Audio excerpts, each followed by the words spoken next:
he had a rough regular season. A lot of it was injuries. He didn't come close to producing what the team needed for $3 million. Yes, he's good in the room. Yes, the effort's always there with Yamamoto, but he did not score enough. And for that reason, I give his regular season grade, it's C minus for me. And he also didn't produce in the playoffs and really wasn't much of a factor in the playoffs either. So for that reason, Liam, I give his playoffs an even worse grade at D plus. He scored once in 12 games. In 34 career playoff games for the Oilers, he only has 3 goals. They need a lot more from Kailer Yamamoto. They needed a lot more from Kailer Yamamoto because I have his chance of returning all the way down at 10%. I think there's like a 60% chance they trade him, 70% chance, 30% chance he's bought out. 10% chance they move Fogle, move CC, and run back Yamamoto, but I just really don't see how that could happen. I'm going to miss the guy. I loved him as an Edmonton Oiler. It will be a bit of a sad day when he's moved, but unfortunately, Kailer Yamamoto, I think, is going to be a cap casualty. Do you disagree with any of my grades?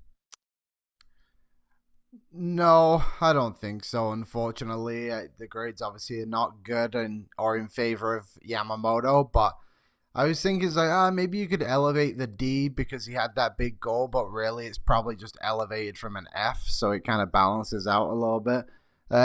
For a guy that played most of the season in the top six and majority of the playoffs for the most part too in that same spot, to only get 10 goals is disappointing.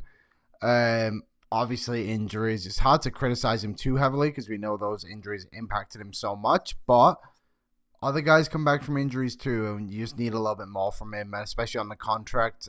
The chance of returning, I would agree at 10% too. It just seems like he's already out the door.